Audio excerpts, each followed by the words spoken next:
오늘은 이사야서 52장의 말씀을 보도록 하겠습니다. 이 52장의 내용은 선지자 이사야를 통해서 하나님께서 남유다 백성을 일깨우는 내용인데요. 오늘 이 말씀을 통해서 하나님의 음성을 들을 수 있기를 축복합니다. 52장 1절에 시온이여 깰지어다 깰지어다 내 힘을 낼지어다 거룩한 성 예루살렘이여 내 아름다운 옷을 입을지어다 이제부터 할례받지 아니하는 자와 부정한 자가 다시는 내게로 들어옴이 없을 것임이니라. 하나님께서 이 남유다 백성에게 영혼을 각성시킵니다. 깰지어다 깰지어다. 이제는 하나님께서 그들을 구속하시기 때문에 어떠한 이방 민족도 너희를 해치 못할 것이다. 하나님께서 보호하신다는 약속의 말씀입니다. 그러니까 이스라엘이 하나님께 돌아오면 하나님의 백성 이스라엘은 하나님이 지켜주시겠다는 약속입니다. 우리에게도 마찬가지입니다. 우리가 하나님을 향하면 하나님께서 우리의 보호자가 되어주시고요. 요새여 산성이여 방패가 되어주십니다. 그러나 우리가 하나님을 떠나게 되면 세상으로부터 우리가 어려운 고난을 당하게 됩니다. 그래서 우리가 하나님 품 안에 있는 것, 그것이 진정한 하나님의 위로가 있는 곳입니다. 이스라엘 민족도 마찬가지입니다. 하나님을 떠나 그들이 고난을 당하지만 하나님으로부터 돌아오게 되면 하나님께서 그들을 보호하시겠다는 약속이 있습니다. 2절에요. 너는 티끌을 떨어버릴지어다 예루살렘이여 일어나 앉을지어다 사로잡힌 딸 시온이여 내 목의 줄을 스스로 풀지어다. 이스라엘은 바벨론으로 포로로 잡혀가게 됐고요. 그곳에서 하나님 앞에 눈물로 기도하는 백성들이 있었습니다. 하나님이 그 기도의 소리를 다 들으셨습니다. 그리고 이제 때가 되매 고레스를 통해서 이스라엘 민족을 해방시키는 하나님의 은혜가 있었는데요. 하나님께서 2절 말씀처럼 그들을 깰지어다 하면서 각성시키면서 그들을 일어나게 하십니다. 너희는 티끌을 털어버릴지어다. 너희가 있는 그 자리에서 털고 일어나라. 결단해라 그 말이죠. 일어나 앉을지어다. 사로잡힌 딸들이여 노예 생활하고 종살이하는 너희들이여 그 말이죠. 내 목의 줄을 스스로 풀지어다. 그러니까 너희가 거기에 주저앉아 있지만 말고 이제 일어나서 하나님을 향하라 그 말이죠. 우리의 삶에 결단이 없으면 믿음으로 돌아갈 수 없습니다.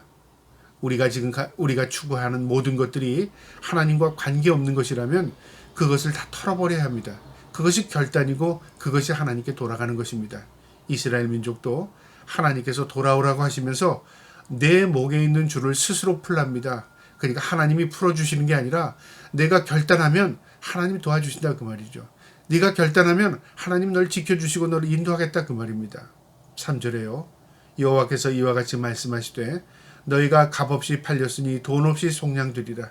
너희가 억울하게 바벨론의 포로로 잡혀갔으니 이제 하나님의 은혜로 너희가 어떤 대가를 치르고 거기서 속량함을 받는 것, 해방되는 것이 아니라 전적인 하나님의 은혜로 값없이 너희가 속량함을 받을 것이다. 너희가 해방될 것이다 그 말입니다. 4절에 주 여호와께서 이와 같이 말씀하시되 내 백성이 전에 애굽에 내려가서 거기에 거류하였고 아수르인은 공윤히 그들을 압박하였도다. 너희가 애굽에 내려가서 종살이하던 때 하나님 기억하시고요. 너희가 억울함을 당한 것 다 하나님 알고 계신다 그 말이죠. 5절에 그러므로 이제 여호와께서 말씀하시되 내 백성이 까닭없이 잡혀갔으니 내가 여기서 어떻게 하랴. 여호와께서 말씀하시되 그들을 관할하는 자들이 떠들며 내 이름을 항상 종일토록 더럽혔도다. 너희를 포로로 잡아갔던 이 바벨론이 하나님을 비웃고 너희를 업신여겼던 거 하나님 다 들으셨다 그 말이죠. 그러면서 하나님께서 그들이 너희를 관한했던 그들이 떠들며 내 이름을 항상 종일토록 더럽혔답니다. 그러니까 너희를 욕되게 한 것이 아니라 너희를 욕되게 한 것은 하나님을 욕되게 한 것이다 그 말이죠. 우리와 하나님과의 관계는요, 우리가 영적인 부자 관계입니다. 우리가 하나님을 아버지라고 말합니다. 내가 고통을 당하면 아버지 하나님이 고통스러워하시고요. 내가 기뻐하고 즐거워하면 하나님도 기뻐하십니다. 그래서 하나님과 우리의 관계는요, 가족 같은 부자 관계의 관계와 같은 그런 관계입니다. 그래서 이스라엘의 고통은 하나님의 고통이었습니다. 이스라엘 자체가 그걸 몰랐던 것이죠. 그러나 그들이 하나님께 돌아오면 하나님께서 그 모든 문제를 해결해 주시겠다는 겁니다. 하나님이 항상 종일토록 내 더럽힘을 당했다 그렇게 말씀하십니다. 6절에요. 그러므로 내 백성은 내 이름을 알리라. 그러므로 그날에는 그들이 이 말을 하는 자가 나인 줄을 알리라. 내가 여기 있느니라. 내 백성이 지금은 알지 못하지만 그날 그때가 되면 내가 어떤 말을 했던 거 너희가 기억할 것이다 그 말이죠. 이 예언의 말씀은 그들이 포로로 잡혀가지도 않았고요. 현재 그런 일이 일어나지도 않은 그 시기, 그러니까 그 일이 일어나기 150년 전에 예언으로 말씀하신 겁니다. 그들이 이 말씀을 깨달았다면요, 포로로 잡혀가지도 않았을 것이고 하나님 관계를 회복했을 겁니다. 그런데 그들은 하나님의 말씀을 귀담아 듣지 않았습니다. 그리고 포로 생활을 하게 되었고요. 그 이후에 하나님 앞에 깨어있던 사람들이 이 말씀을 깨닫게 됩니다. 하나님은 미리 다 하셨구나. 하나님은 우리의 모든 것들을 알고 계시는구나. 그래서 이 이사야 말씀은 예언, 이스라엘 민족에게 주신 예언이 아니라 우리의 삶의 주인 되시는 하나님께서 우리의 모든 것을 알지만 우리가 하나님과 함께할 때 우리의 인생이 형통함을 경험하지만 우리가 하나님을 떠나게 될 때 우리의 삶의 고통과 우리의 삶에 고난이 온다는 것을 우리 이 말씀을 통해서 우리가 알 수 있는 것입니다. 7절에요. 좋은 소식을 전하며 평화를 공포하며 복된 좋은 소식을 가져오며 구원을 공포하며 시온을 향하여 이르기를 내 하나님이 통치하신다 하는 자의 산을 넘는 발이여 어찌 그리 아름다운가. 복음의 소식이 어찌 그리 아름다운가. 이 복된 소식, 구원의 소식이 어찌 그리 아름다운가 그 말이죠. 그러니까 이스라엘 민족에게 있어서 하나님께서 그들을 구속해 나가시고 그들이 노예 생활 가운데 하나님 버려두시지 아니고 그들을 해방시킨다는 것, 이게 진정한 이 구원의 소식, 복된 소식입니다. 우리가 영적으로 세상에 허우적거릴 때, 우리가 악의 종이 되었을 때요, 예수 그리스도의 그 구속함을 입고 우리가 구원의 백성이 된 것입니다. 이스라엘 민족은 바벨론에서 포로에서 해방되었다면 우리는 죄악에서 해방된 것, 이게 복된 소식입니다. 그래서 우리가 전도, 복음을 전한다, 복된 소식을 전하는 겁니다. 그 복된 소식의 핵심이 뭐냐면 나는 죄인입니다입니다. 죽을 수밖에 없는 죄인이었으나 예수 그리스도 그 사랑의 은혜로 내가 구속함을 입고 내 죄 대신에 예수 그리스도께서 십자가 죽으심으로 이제 우리는 예수 그리스도와 함께 죽고 예수 그리스도의 부활과 함께 우리는 다시 태어나는 것입니다. 그리고 이제는 하나님의 백성으로 온전하게 하나님의 뜻을 이루며 사는 것, 이것이 복음입니다. 그래서 복음이라는 것은 우리만이 간직할 것이 아니라 이 복된 소식을 전해야 하는 것이고 이 복된 소식을 전할 때 하나님의 역사가 일어나는 것입니다. 이스라엘 민족에게서 이 복된 소식을 그들이 들어야 하는 것입니다. 8절에요. 내 파수꾼들의 소리로다. 그들이 소리를 높여 일제히 노래하리니 이는 여호와께서 시온으로 돌아오실 때에 그들이 눈이 마주 보리로다. 그들이 시온 예루살렘으로 돌아올 때 하나님을 보게 된답니다. 마주 보게 된답니다. 그들은 하나님 떠났습니다. 등을 졌습니다. 그러나 그들이 하나님께 돌아올 때 하나님과 그들의 눈이 마주친다. 이게 무슨 말이냐면 하나님을 보게 된다. 하나님께 이제 경배하게 될 것이다 그 말이죠. 우리가 사람과 사람의 교제는 눈과 눈을 서로 마주보면서 교제합니다. 하나님과 우리의 관계도 그렇습니다. 우리가 하나님과 사귐이 있으려면요, 하나님을 바라봐야 합니다. 그런데 우리는 등을 지고 있으면서도 마치 하나님을 바라보고 하나님과 교통하는 줄을 착각하는 것이죠. 우리가 진정으로 하나님을 교제하고 진정으로 하나님을 바라보려면 하나님 앞을 향해야 하는 것입니다. 그것이 영적인 것이고요. 그때 그들의 눈이 마주본다, 그런 표현을 합니다. 하나님과 하나님의 백성이 서로 눈과 눈을 마주보는 것처럼 우리가 하나님을 향할 때 하나님의 시선을 발견하게 되는 것입니다. 9절이에요. 너 예루살렘의 황폐한 것들아 기쁜 소리를 내어 함께 노래할지어다. 이는 여호와께서 그의 백성을 위로하셨고 예루살렘을 구속하셨습니다. 황폐했던 땅, 절망의 땅, 모든 사람들이 흩어지고 살지 않던 그 땅에 다시 이스라엘 민족이 돌아오게 되었고요. 그 땅에서 하나님의 은혜를 다시 회복하게 되는 것입니다. 이것은 성경으로도 우리에게 증거가 되었고 인류 역사를 통해서도 우리에게 증거가 된 것입니다. 이스라엘 민족은 그 이후에 포로에서 해방된 이후에 이스라엘에 돌아왔고요. 그들이 그곳에서 하나님을 경배하는 것 같았지만 시간이 지남에 따라 이스라엘 민족은 또 로마의 핍박으로 인해서 흩어집니다. 그리고 그들은 나라 없는 백성으로 2000년 동안 유리방황하는 그런 인생을 살아갑니다. 그러나 하나님께서 그들을 긍휼히 여기시고 불쌍히 여기셔서 다시 그들을 건국시키는데요. 1948년에 그들은 다시 나라를 건국합니다. 성경 속에 있었으나 없어졌던 나라가 1948년에 다시 세워진 것입니다. 그 역사는 놀라운 하나님이 우리에게 가르쳐준 증거들입니다. 이제 증거가 마지막 때에 나타나게 될 것입니다. 그래서 그 예루살렘 땅에 이제 하나님이 다시 회복의 역사를 보여주게 되고요. 우리 모든 인류는 그것을 볼 때 우리 주님이 다시 오실 때가 다가왔구나, 그걸 깨닫게 되는 겁니다. 그래서 이스라엘의 역사는 이스라엘에만 국한된 역사가 아니라 인류 역사의 표대가 됩니다. 아, 이스라엘이 이렇게 된 거 보니까 우리가 인류의 마지막에 가까웠구나. 아, 이렇게 되는 걸 보니까 이제 주님이 다시 오실 때가 다가왔구나. 우리가 그것을 보게 됩니다. 오늘 말씀을 통해서요, 살아계신 하나님, 그 하나님께서 역사를 어떻게 움직이시는가를 발견할 수 있기를 축복합니다. 10절에요. 여호와께서 열방의 목전에서 그의 거룩한 팔을 나타내셨으므로 땅끝까지도 모든 우리 하나님의 구원을 보았도다. 모든 열방이 이스라엘을 구원하는 그 놀라운 섭리를 다 보게 되었다, 그 말이죠. 이스라엘은 직접 경험하게 되고요. 그 소식과 그 모든 것들은 열방이 다 알게 됩니다. 야, 저들이 믿는 하나님 살아계신 하나님이구나, 그걸 알게 될 것입니다. 지금은 많은 사람들이 예수 그리스도를 구주로 영접하지 않았지만요, 때가 되면 그분이 메시아이심을 알게 될 것이고요. 그분이 이 땅에 심판주로 오실 때 모든 인류는 부인할 수 없게 될 것입니다. 그들이 부인할래야 부인할 수가 없습니다. 이 땅은 그분의 심판의 손 아래 놓이게 되기 때문에 그렇습니다. 11절에요. 너희는 떠날지어다 거기서 나오고 부정한 것은 만지지 말지어다. 그 가운데서 나올지어다. 여호와의 기구를 매는 자들이여 스스로 정결하게 할지어다. 이스라엘 민족이 바벨론으로 붙들려 갔다가 하나님의 은혜로 70년 만에 회방에 돌아올 때요, 그들이 그것을 떠날 때에 미련 두지 말라, 그 말이죠. 부정한 우상들 다 척결하고 너희가 거룩하며 정결한 모습으로 하나님께 돌아올지어다, 그 말이죠. 그곳을 나올 때 하나님의 기구, 이 바벨론, 이 멸망하게 되고 고레스가 이제 메데파사가 이 바벨론을 멸망시킨 이후에요, 고레스가 이스라엘 민족을 그냥 돌아가게 하지 않았습니다. 바벨론에서 빼앗아 왔던 모든 성전 기물들을 돌려줍니다.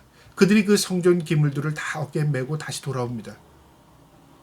고레스가 마음이 좋아서 그랬나요? 그게 아닙니다. 하나님의 역사입니다.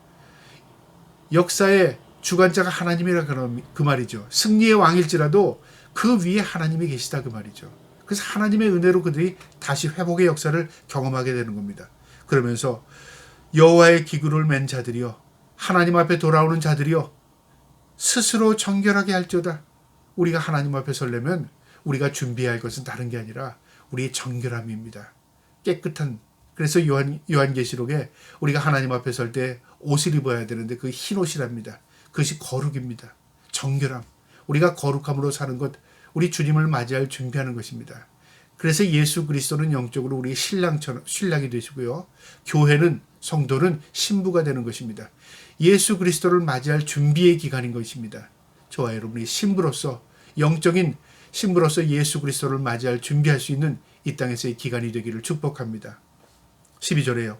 여호와께서 너 앞에서 행하시며 이스라엘의 하나님이 너를 뒤에서 호위하시리니 너희가 황급히 나오지 아니하며 도망하듯 나오지 아니하리라. 이스라엘이 바벨론에서 나올 때 마치 노예가 도망치듯이, 아니면 종이 집을 도망치듯이 도망해서 나오는 게 아니라요, 호위해 주신답니다. 앞뒤로 하나님께서 지켜주신다, 그 말이죠. 그리고 어떻게 나오냐면요, 황급히 나오지 아니하며 호위를 받는답니다. 하나님께서 그들을 철저히 보호하셔서 어떤 이방 민족들도 그들을 해하지 못하게 할 것이다, 그 말이죠. 하나님께서 지켜주십니다. 애굽에서 나올 때도 구름 기둥과 불 기둥으로 지켜주신 것처럼 바벨론에서 나올 때도 사람의 눈에 보이지 않지만 하나님께서 앞뒤로 그들을 호위해 주셨답니다. 지켜주셨답니다. 여러분, 우리가 이 땅을 살아가지만 우리 홀로 살아가는 인생이 아니라 하나님께서 우리를 지켜주십니다. 그리고 천군 천사로 우리를 보호해 주십니다. 이게 하나님의 사랑이요 은혜입니다. 우리의 눈에 보이는 것은요, 그저 시각적인 것입니다. 그러나 눈에 보이는 것보다 보이지 않는 영원한 것들이 더 많음을 깨닫고요, 눈에 보이지 않지만 그 보이지 않는 그 영계에서 우리를 지켜주시는 그 하나님의 은혜를 늘 마음에 기억하면서 담대히 살아갈 수 있기를 축복합니다. 이제 13절부터 마지막 15절까지의 내용은요. 이스라엘에게 구원의 은혜를 생각하면서 하나님 앞에 그 영적인 깰지어다 하는 촉구, 하나님의 그 각성 촉구가 있었다면 이제는 이스라엘을 구원할 뿐만 아니라 인류를 구원할 메시아가 이 땅에 오시는데 그분의 모습을 이 그림자로 보여줍니다. 13절에 보라 내 종이 형통하리니 받들어 높이 들려서 지극히 존귀하게 되리라. 여기서 내 종은 메시아를 의미하는데요. 예수 그리스도께서 이 땅에 오셔서 구원의 역사를 형통하게 이루어 가신답니다. 그가 높이 들려서 지극히 존귀하게 된답니다. 사탄은 메시아 예수 그리스도를 죽이면 모든 것이 끝날 줄 알았잖아요. 근데 예수 그리스도께서 이 땅에 오시는 것이 구원받을 백성들을 섬기기 위해서 십자가에 지시기 위해서 이 땅에 오신 겁니다. 우리를 구원하기 위해 대속 제물로. 그래서 우리 주님은 그것을 거부하지 않고 그것을 수용하셨습니다. 사람들은 이해하지 못했습니다.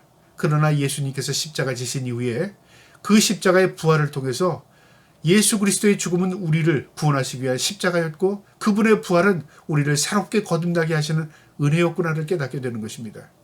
이 메시아가 이 땅에 오신 것입니다. 14절에 전에는 그의 모양이 타인보다 상하였고 그의 모습이 사람들보다 상하였으므로 많은 사람이 그에 대하여 놀랐거니와 이사야를 통해서 하나님께서 보내주실 메시아의 모양을 구체적으로 설명해 주셨는데요. 그는 타인보다 일반적인 사람보다 상하여 몰골이 별로 보잘것없게 됐다 그 말이죠. 모습이 참으로 많이 상했다 그 말이죠. 질고를 경험하셨습니다. 우리 주는 고통을 당하셨습니다. 그분이 이 땅에 오셔서요. 왕으로서 권력자로 이 땅에서 권력을 행사하신 분이 아니십니다. 우리를 구원하기 위해서 고난을 당하셨고요. 그분은 섬김의 모습을 보여주셨습니다. 그래서 우리가 그 예수 그리스도의 십자가를 바라볼 때마다 우리 자신에게 주신 그 십자가를 묵묵히 지고 갈 수밖에 없는 그런 은혜를 우리가 깨닫게 된 것입니다. 15절에요. 그가 나라를 놀라게 할 것이며 왕들을 그로 말미암아 그들의 입을 봉하리니 이는 그들이 아직 그들에게 전파되지 아니한 것을 볼 것이요 아직 듣지 못한 것을 깨달을 것이라. 이 복음, 메시아의 복음의 소식이 온 인류에게 전파될 때 많은 사람들은 놀라게 될 것이랍니다. 왜 놀랄 수밖에 없냐면요. 하나님이신 메시아가 이 땅에 오셔서 인간들을 지배하고 권력으로 통치한 것이 아니라 그분 스스로 인간의 종처럼 섬기셨고 인류를 구원하기 위해서 그분이 인간의 죄를 짊어지고 십자가 지셨고 그분이 부활하심을 통하여 죽음이 끝이 아니라 죽음 뒤에 부활이 있음을 우리에게 증거해 주셨다 그 말이죠. 놀라운 소식들입니다. 예수 그리스도의 이 땅에 오시면 처음부터 시작까지 모두 놀라운 소식입니다. 이것이 전파된다 그 말이죠. 아직 듣지 못한 것을 깨달을 것입니다. 인류 역사상 들어보지 못했던 그런 일들을 인간들이 듣게 됐고 그 예수 그리스도의 복음을 통해서 깨달음을 얻게 될 것이다 그 말이죠. 이것은 이사야가 깨닫고 전한 것이라기보다는요. 하나님의 대언자로서 하나님의 메시지를 이사야가 이 유다인들에게 전하기 위해서 기록한 글입니다. 그런데 이것이 그대로 성취되었습니다. 메시아는 2000년 전에 예루살렘의 이스라엘의 베들레헴에서 아기 예수로 오셨고요. 그리고 그분은 십자가 지셨습니다. 그리고 부활하신 이후에 승천하셨습니다. 그리고 다시 오시겠다고 분명히 약속하셨습니다. 우리는 그것을 믿는 사람들입니다. 오늘 이 말씀을 통해서 시온아 깰지어다 하는 하나님의 그 각성, 그 음성을 듣고 우리가 어디에 있든지 늘 깨어 경성하면서 하나님을 향하고 하나님을 바라보고 살아갈 수 있는 저와 여러분 되기를 주님의 이름으로 축복합니다. 아멘.